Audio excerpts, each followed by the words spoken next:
Hey everyone, Adam here, So Was Your Podcast. I got another interview here today. I got to sit down with author Verlin Darrow to talk about his life writing and his newest book, Prodigy Quest, which is available now. This was a really fascinating conversation. Verlin's story and his journey so far was absolutely incredible. I was so enthralled by it, I kind of forgot that we were recording. I mean, I almost forgot to ask him about his book. It was just so interesting to talk about everything that he's already experienced. Of course, we do talk writing, we do talk his book, we do get into that. So for you writers out there, definitely listen. But I hope you guys have as much fun listening to this as I did talking to him. Hey everyone, Adam here, So Was Your Podcast. I'm sitting down with Verlin Darrow to talk about his newest book. How you doing, Verlin? Good. Thank you for having me. Definitely. Thanks for coming on. And Verlin Darrow is a very awesome author name. So you got that going.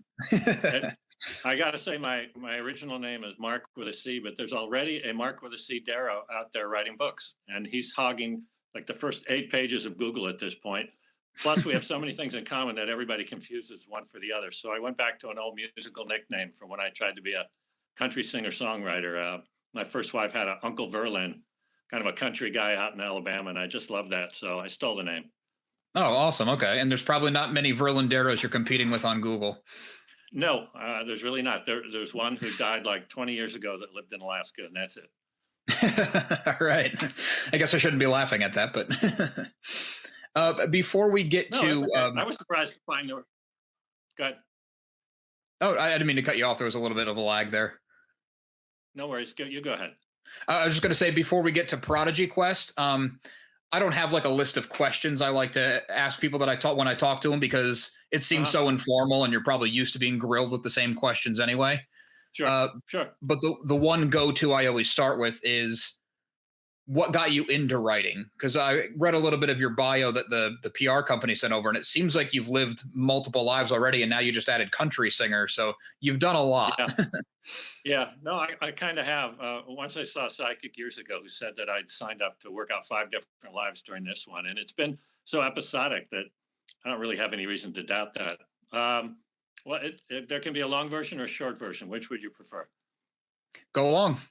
Okay. We got time. Well, in 5th grade, Mrs. Hausdorfer, whose name I remember because she did a rebus puzzle first day of school, a picture of a house, a picture of a door, and a picture of a fir tree, which didn't exactly look like a fir tree. She decided that we should have a project where every day for a month we write in a little notebook. And I did that and was extremely proud of the writing and immediately started thinking of myself as a great writer. I still have the notebook. It's not true at all. It was right about a 5th grade level, plus represented a lot more emotional immaturity than probably most of the other students. But that got me, interested in writing, so that whenever writing assignments came up in school, I'd kind of glom onto them and care about them, even when I didn't care about a lot of the rest. Then flash forward, hitchhiking around Europe at age 19 with not much money, with my girlfriend trying to stretch the trip into a few different months. And we're in Naples, Italy, because she'd spent a year there as a kid in a really ratty, rundown campground in a $20 tent outside Naples, and it rained for a week straight. Oh. So there I am, trapped in a tent, completely bored and depressed. And that was sort of my nature at that time anyway, because I really wasn't in contact with the world very well. I was too scared to have direct experience. So I would just sort of notice things and then tell myself about them and then pay attention to my mind instead of the things. So I started writing and I got going on it, and it was exciting. I wrote a whole book and I was proud of it, and it was awful. I hadn't taken any writing classes. Really, what did I know? But it gave me the bug. And I subsequently went back to it when I was sitting in my living room, kind of maybe in my mid-20s, when my wife at the time, I need to keep differentiating wives because otherwise the one I have now is going to be upset that I'm telling a story as though it's her. I had a dog who was very athletic and would jump out of the backyard no matter what I tried to do and go out and eat garbage during the day, or actually at night. And so when he farted, it was particularly awful. So my wife just had this idea. I don't know if we'd been drinking or what. Why don't you write a book called The Dog That Farted His Way to Mars? And so I cleaned up the idea and I wrote a book, The Dog That Burped His Way to Jupiter. And I actually got an agent. And it turns out, this kind of middle school level, fifth grade kind of thing was really my forte at the time.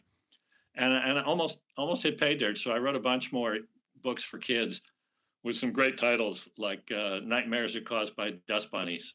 Um, they're really aliens lying under your bed, feeding on your dreams, that kind of thing.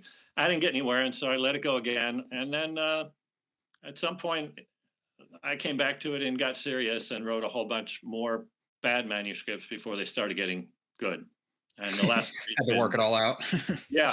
I mean, I was just the kind of guy that wanted to work things out of myself. The last three have been really good. 3 books ago, it was a finalist for an indie book award, and they're getting good reviews. And of course, they're not selling because that's how it works. This time, I do have a PR company, and I'm really trying my best to get the word out there, such as being on your podcast. So there's a For very sure. long answer. I hope you don't mind. No, not at all. That's really interesting. When you were doing the was it middle reader books, the Yeah, fifth yeah. grade level? When you were doing those, were you like hyper conscious of these need to have like a moral or a message or a lesson, or were you just kind of writing fun No, stories for kids? very much not that. I found those kinds of books annoying, both as a kid as an adult. Although I kept reading young adult and stuff, I still read it. I just really like it. But no, I didn't have that at all. What the other thing kind of got me going, which I didn't mention, was that I love Daniel Pinkwater books, and he's a very subversive children's book writer, which is all sort of anti-parent, anti-school, with fantastic elements. And it made me realize you could write a book like that and get it published. And that was the other reason I think that those books kind of took off for me. It was, let's just make it fun and outrageous and sneak in, various ideas of my own here or there, but they're not moral ideas. They're not here's the best way to live. They're not psychological truths. They're just little sideways takes on things. My more recent books have, I wasn't a psychotherapist at that time, and my more recent books have a lot more psychology in them. And subsequently to the writing those books, I got interested in spirituality and became a maniac seeker, and finally felt like I found out a lot of stuff. So all that snuck into my book now as messages in the sense of here's some good stuff to know if you want to be happier. Okay, that's a good message, especially now. Yeah, I think people yeah, need it. exactly. If you can be more mindful, if you can be more kind, if you can kind of understand that you're not really in control of your life and you've got to cooperate with what's going on around you. I mean, just basic kinds of things that come up in therapy all the time and are, you know, uh, very Buddhist infused in a way, not the religion part, but the ideas about here's a guidebook about a good way to live. And so that stuff sneaks into all my adult stuff now. And I think it makes it a little bit richer, a little more interesting. And usually the main characters aren't hip to it, and they find out about it as they go through the plot because they need to in order to cope with all the crises that come their way. Okay, that makes a lot of sense. Yeah. Or do you still dabble in the middle reader stuff at all, or you kind of moved on to? Young adults about as low as I go now. I think what fell out of me naturally was kind of middle school level back then. Now it would take some work. I'd have to kind of translate my stuff, not down to it, but simplified to it. Mhm. I'm not averse to doing something like that, but I'm basically, I'm trying to write things that are fun for me to write that I would want to read. And, I've moved up a few grades, I guess, in my own life.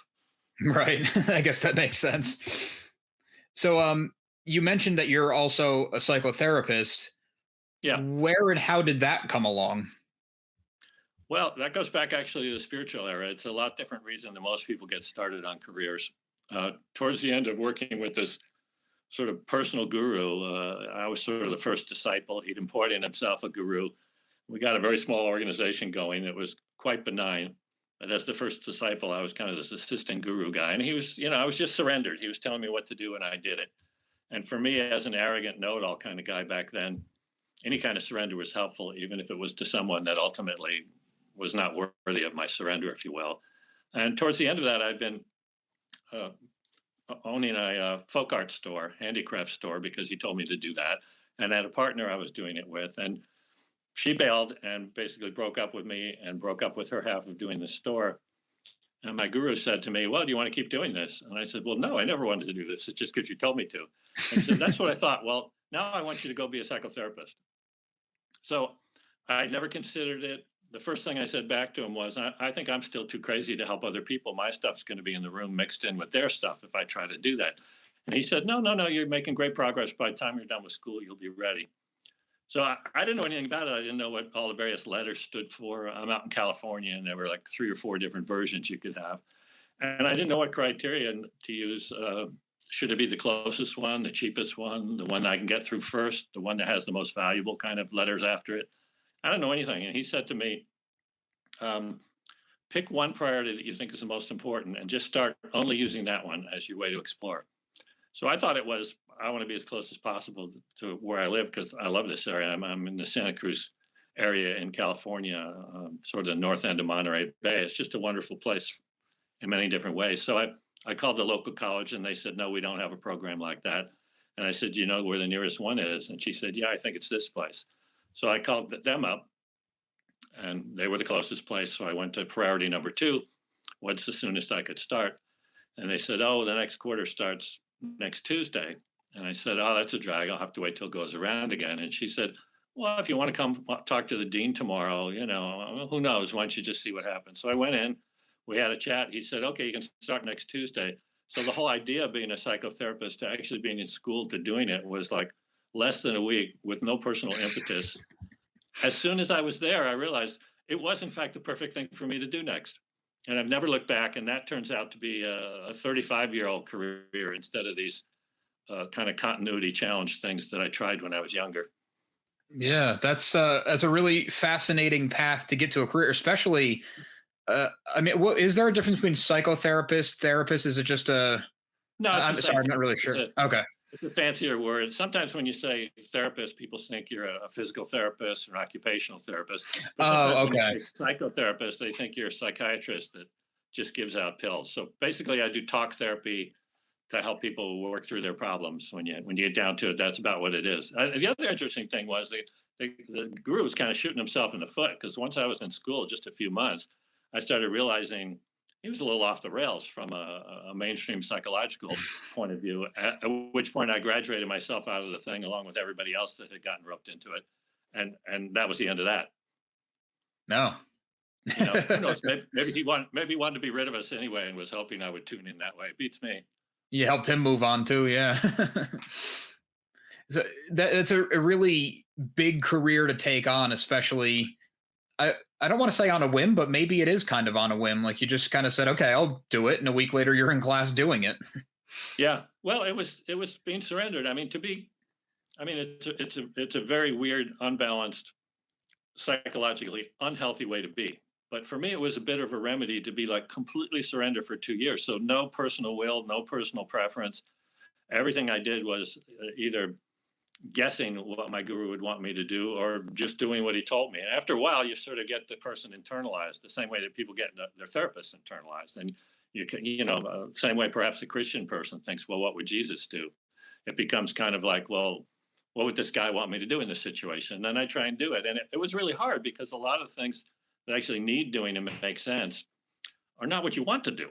They're hard, they're uncomfortable, they're scary. I mean, we mostly stay within our comfort zones, but this really pushed me. And so it was kind of an accelerated development phase. And it, I didn't come to it easily. Wim sort of makes it sound like it was casual. Everything was everything was infused with this extra charge because of how special I thought everything was and how I allowed myself to get kind of deluded about, being involved with a big mission and, a lot of the kind of cult stuff you see. We didn't think of it as a cult. In hindsight, it was. So it still, I'm sure, looks quite whimsical from everybody that majored in psychology and school and saw a career counselor and was looking forward to doing this kind of work. I'd never taken a psychology class even. I just kind of impressed. I already had a graduate degree in education from when I was a college gym teacher. So the guy sort of took it on faith that my transcript was going to be what I said it was. And he said I could concurrently catch up on the undergraduate classes while I was in graduate school. I mean, they're just very accommodating. It was a for-profit college as opposed to some state school with a lot of rules. The dean could just do whatever he wanted, basically. Right. Yeah, I guess whim was technically the wrong word, but it's still very interesting. And it's an different. interesting path. Yeah, Yes, for sure. different. And I'm not that fussy about what word you want to give to it. I just thought, well, here's an opportunity to explain the whole deal a little more. Yeah, it's fascinating. And it's interesting too that because just talking to you, even for the little bit, I mean, we talked a few minutes before we hit record. Now it's been like, I don't know, 15 minutes. Um, you're a very intelligent person. And I don't want to, I'm trying to word it very carefully because I'm not saying you were dumb then, but it's almost surprising to me that for 2 years you just kind of followed someone else's lead. Yeah, it was desperation. I needed a remedy for being unhappy with myself, for being depressed. I mean, desperate people will do some drastic, unbalanced kind of things. And the other thing was there was enough going on that was for real spiritual stuff. I mean, this guy could move his fingers around and you'd feel all the energy changing around inside your body, these surges moving with his fingers. This guy could do all kinds of stuff. And at that time, I thought you were either spiritual or you were crazy when it came to stuff like this.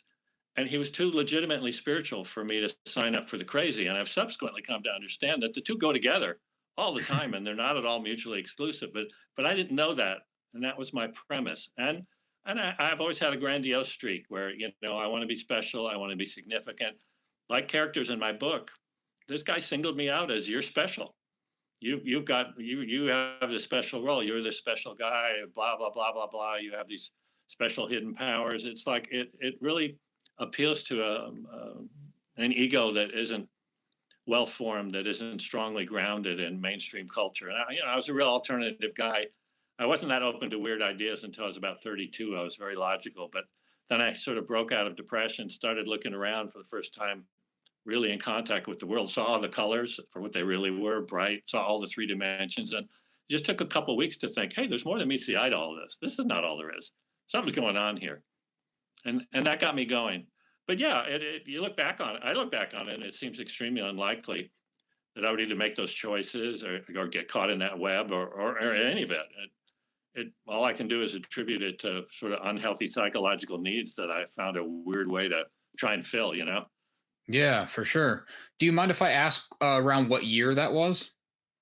Let me think. That would have been late 1980s. Yeah, hung Okay. in there, early 1990s, quite a while ago. And was there a big push like culturally or maybe a counterculture, a subculture of that level of Yeah, spirituality?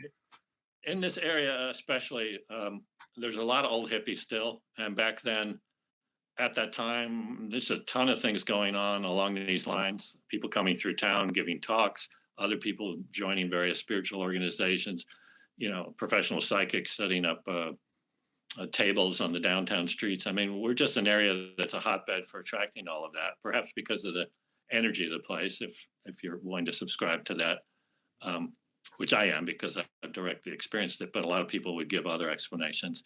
It, it, it was a different zeitgeist. I think doing something like that now with the reputation that the cults have developed and spiritual teachers have developed, and there's so few that are really walking the walk. Power corrupts, and I think even more so in that realm. And for that matter, spiritual seekers tend to be egotistical, needy people, as opposed to the wonderful, blissful, mellow types that you expect to find. At least the ones that I've run into when I sought out teachers way back when. But the lesson was take responsibility for your own life, and don't look to somebody else to give you answers, and don't yield up your power foolishly. And it was all good stuff for me to find out. And apparently, that was a lesson I needed to go through in order to find it out, or else it would have been something smaller that happened earlier, and I would have gotten the picture without needing such a big knock on the head. Right. So you But started.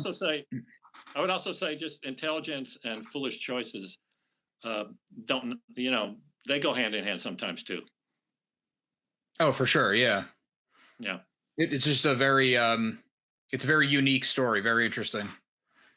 Thanks, I guess. And it's when you started school and you started to learn about how people think and how people process things and kind of how the human brain works in a lot of ways. At least I assume that's what the classes were about. That was kind of Uh, your self education, self discovery. yeah. A lot of it was how to help people, given that you have a background in that kind of information. And I've been working at helping people. As I say, it was kind of a benign cult. I was acting as assistant guru. But when people would tell me their problems, I would mostly sort of recite to them the spiritual principles that applied to that context and how to carry through with those behaviorally. And it was such a crappy way to try to help people. Once I became a therapist, I realized that there's a real art to helping people. You don't just tell them stuff. You don't just tell them what to do. You don't just come from your vantage point about what you think about these things. You're facilitating their process. You're working with their agenda.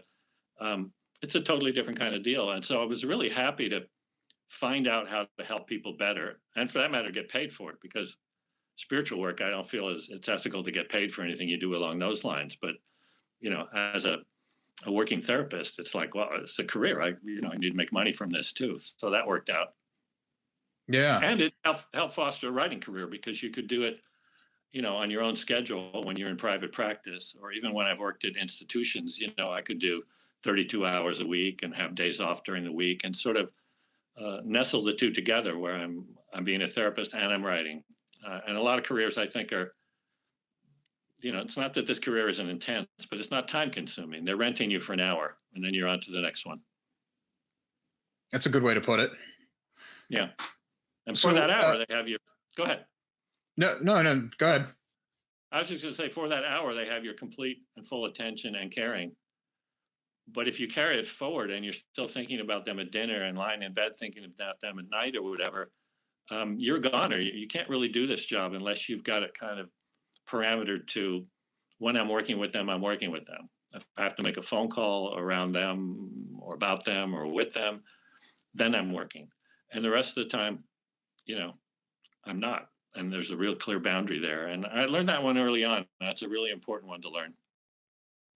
As somebody who liked helping people and had been helping people in one way or another prior to your career, when you first started, did you find that you were really taking the work home with you and putting in a ton more hours than the hour session? Well, I certainly was doing it more than I do it now. But by the time I got to that, part of the, I was also in therapy a long time. I should mention that concurrently with a lot of the other stories we're telling. Because so depressed when I was younger, and I kind of thought myself into depression more than anything by just having wacky ideas about what was a good way to live. So between the therapy and the spiritual stuff, about the time I started therapy, I was school for therapy. I was getting the hang of sort of having a mastery of attention in the sense of I could stop thinking about something that I could see wasn't helpful and switch gears and step away from it. And that's a lifetime of work to get good at that. But I was starting to be able to do that. So I'm guessing that as a fledgling therapist, I was a little better than most. But in the beginning, everything's a litmus test of, do you know what you're doing? Are you going to be found out that you're a new guy? I'll never forget my first guy. I really caught a break. He was the surfer dude whose girlfriend told him he was superficial, and he was coming to find out whether he was superficial or not. And we decided that because he wanted to spend his money on snappy clothes instead of books and stuff, that was fine, and that was just his value system. So it came like 2 or 3 times. He had no idea I didn't quite know what I was doing. And then he went away. And I'll never forget that as my start. I mean, I could have had some floridly bipolar person come in who was suicidal or something, and I think I probably would have been completely overwhelmed because, a lot of it is who you're dealing with. Are they an easy crowd to help? Are they a hard crowd to help? Are they demanding? I'm good at setting boundaries so people never come knocking on my window at 2 a.m. crying or something. And I have heard other therapists with those sorts of stories.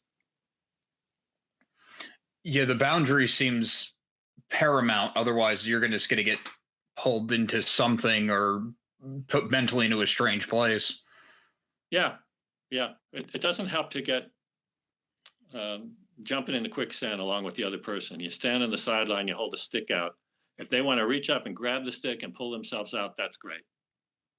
Yeah, and if that's also a good way to put it.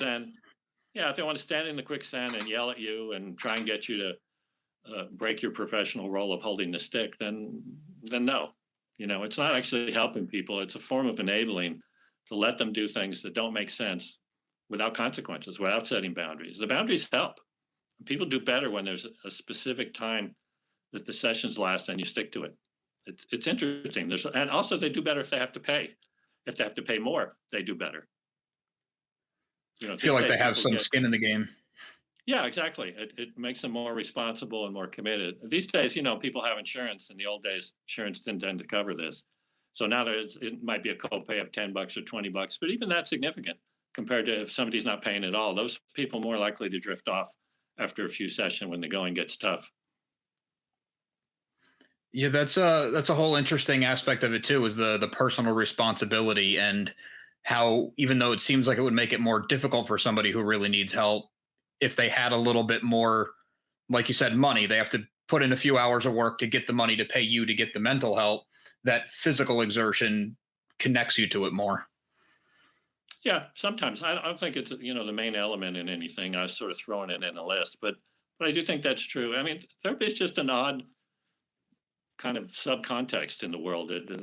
How things work is different than how it works elsewhere. It's a unique relationship where people, supposedly at least feel safe and trust you and talk about anything, and there's no consequences in their life. And you make suggestions or give them assignments about things to try. I'm a great believer in experiential learning versus out of a book or because somebody tells you something. And I think reading a book is, in fact, an experiential form of learning when it's fiction. And I think it's less so when it's a self-help book. I think it's easier to reject self-help ideas that don't match what you already think. But I think when something's mixed into a plot and the character's going through a learning process and it makes sense in terms of how the plot's developing, in terms of people's character development, I think it's a different way of getting information to people that a lot of people can take in better, the way that you could take it better from a therapist than if your wife told you something.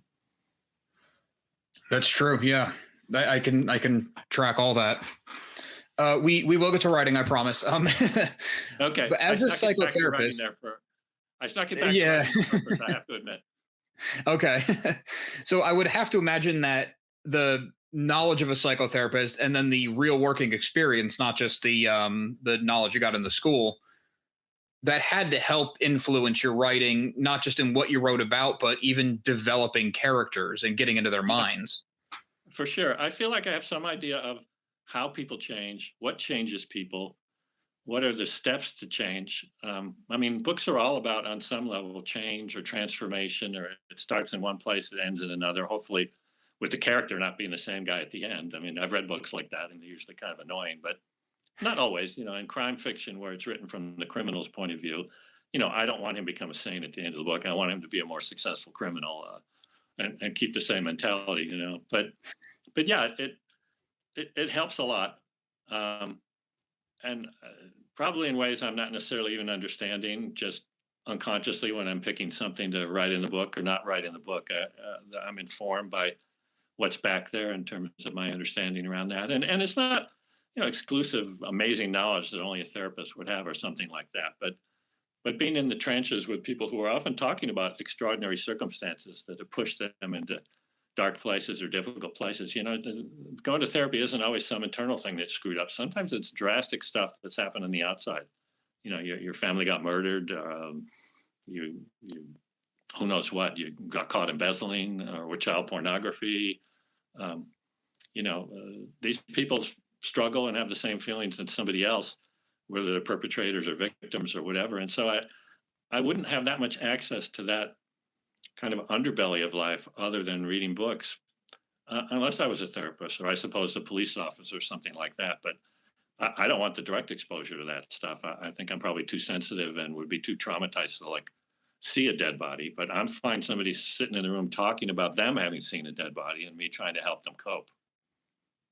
Yeah, so you can kind of process it from a little bit more of an objective place, and then to translate it to your writing, you're more likely than not taking one-to-one aspects, but just to get into the psyche. Yeah, exactly. I don't know that I've ever really taken a therapy client and put them in a book per se, but there are characters that are conglomerations of my guru, of teachers at school, of therapists I've seen, of certain classes of clients, if you can put them in categories, or certain diagnoses, perhaps. Not that there's not a lot of variety within that too, but it's very rarely anything purposeful. It just it just falls out of me as I'm writing, and whatever's in there to fall out falls out. And that's one aspect of me that falls. I'm a seat of the pants kind of guy where it's not like I sit down and make a plan to base a character on a person or really think in great depth about where they're going to be in the middle of the book or the end of the book. They tell me as they go through things what should happen. Yeah, then I like that aspect of writing where people have different approaches. and yours is Mhm. kind of the story's unfolding as you're hearing the story too, in a way. Yeah, exactly. I'm always curious to see what's going to happen next. And sometimes I write myself in a corner and I really have no idea. Sometimes I have to go back and revise so I'm not in the corner. And sometimes I think of something really radical and wonderful as a plot twist to get myself out of the corner. More often that happens. And I think maybe it wasn't an accident I wrote myself in that corner. I put myself there so I'd have to come up with something that the book was ready to have happen that was kind of big. I don't know. But yeah, pretty much the only planning is one or two premises to start with. And then I start writing.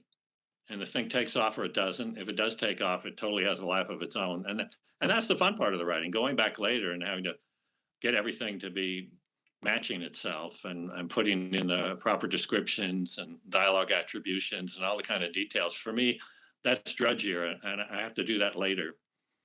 The beginning is mostly plot and dialogue for a first draft. So you just start with always a premise, or sometimes you have like a really great character in mind and you build a story around them?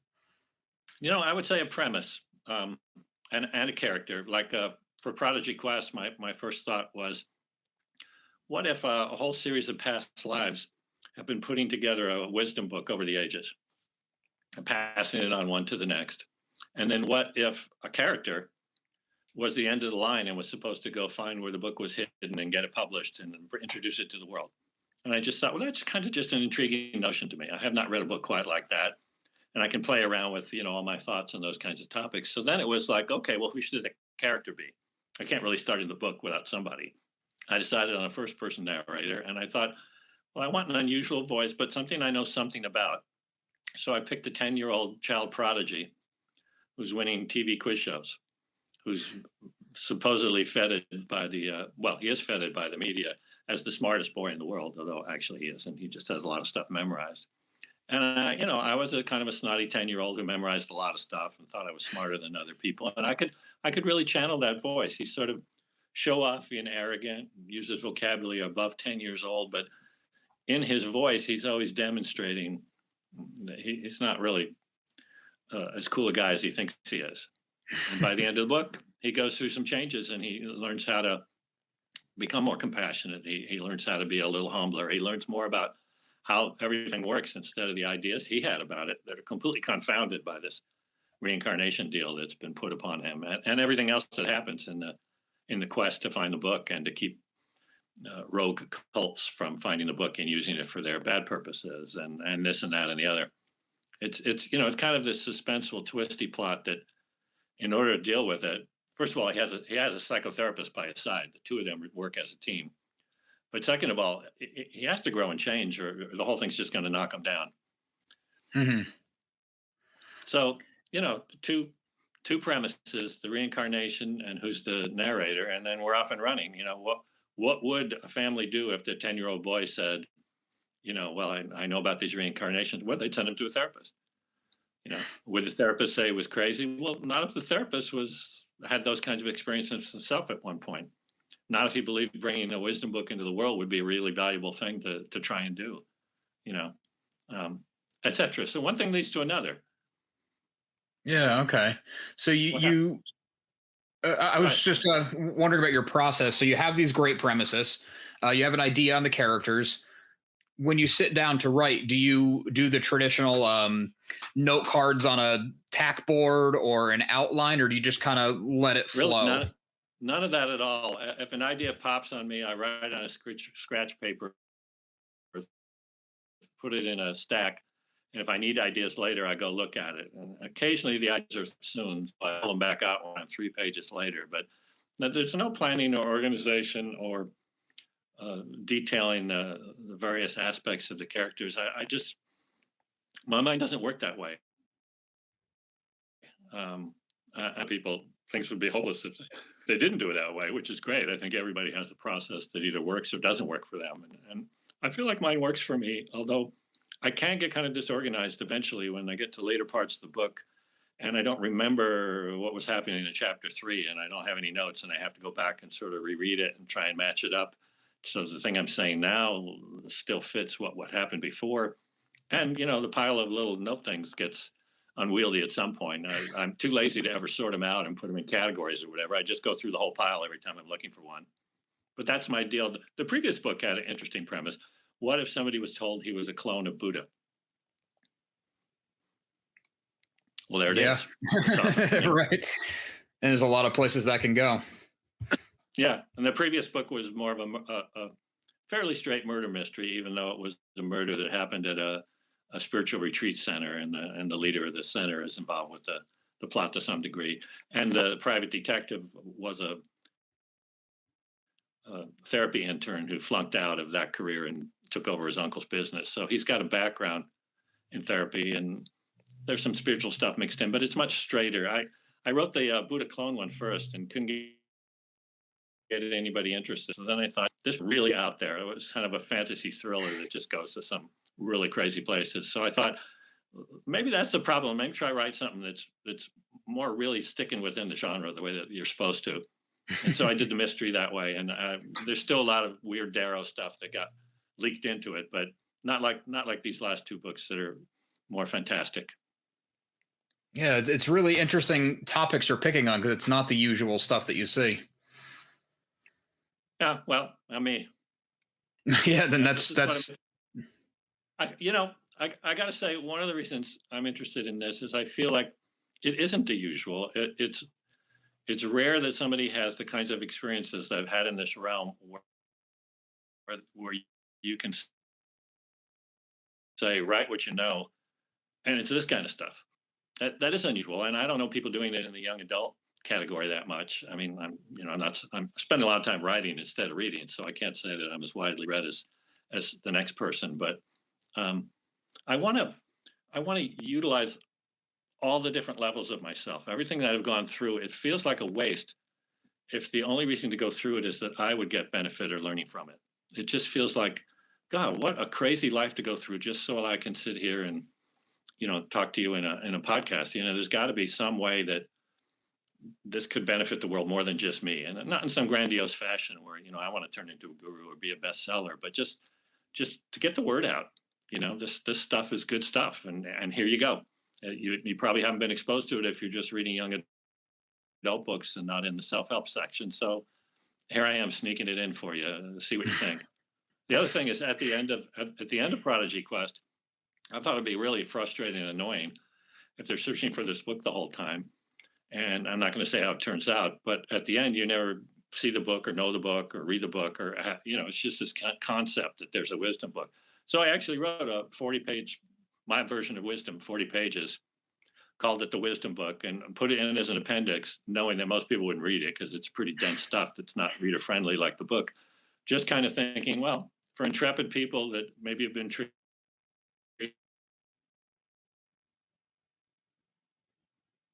I think I lost you for a minute.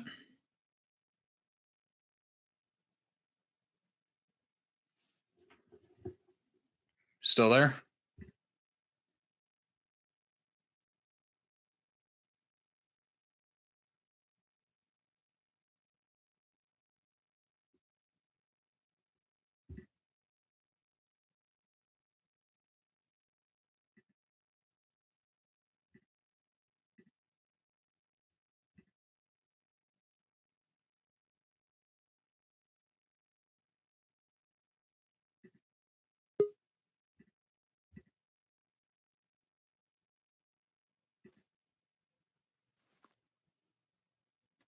Hello?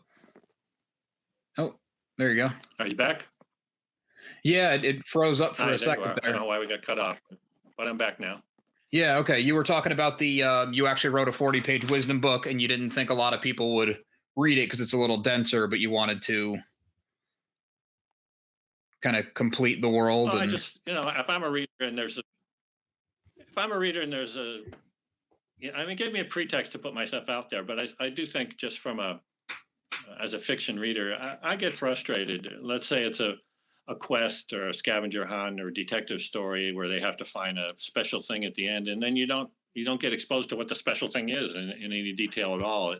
I sort of feel shortchanged or cheated in those situations, and I didn't necessarily have 40 pages of wisdom to just stick on the end of the book. So that was in itself a very daunting writing task. And whether it's actually wisdom or not, that's up to any reader to see if any of it resonates with them or is helpful to them in any way. But it's my version of it. No, I'm sure I'm a little full of myself without credentials to, to say, hey, the world's recognized me as wise, so I get to write this book. But, what the heck? I threw it in. The editor went for it. She didn't want it as anything but an appendix. She was hoping I would put it just on the website, in fact, refer people to my website, but she ended up going along with it as an appendix. Oh, there you go. Yeah, The why the not? books. Sorry, Go ahead. I was gonna say the books you're writing are really high, unique concepts, which is awesome. Is there any narrative connection between them? Well, they're always fast paced. They always have humor. They always have at least one or two major twists where you thought you knew who somebody was, and it turns out there's somebody else, or you thought it was heading this way, and actually it's heading this other way. I really like books with surprises built in, with the kind of minor league clues where afterwards you look back and say, "Oh yeah, yeah, yeah, I should have noticed. Yeah, that makes sense," as opposed to anything that's figure outable. If they're Mhm. figure outable to me, then you haven't been very artful. Um, they also tend to get faster as they go along, have more action as they go along. And what else might they have in common? I'd say they get more out there as they go along, or more fantastic, because the reader's sort of guided in a gradual way towards anything that's harder to accept, or more on the fantasy end, or whatever. I couldn't even say what proportion of the book is sort of real world and which portion isn't. Most of it's real world. I like to, set things in contemporary real life with real characters, and then have unusual things happen to the real characters where they have to try and cope. So that's common to all of them, I think. Yeah, but you don't have anything as plain as, say, like a recurring character, maybe a fictional place you made up that you set things in, or. No, I've never done that. I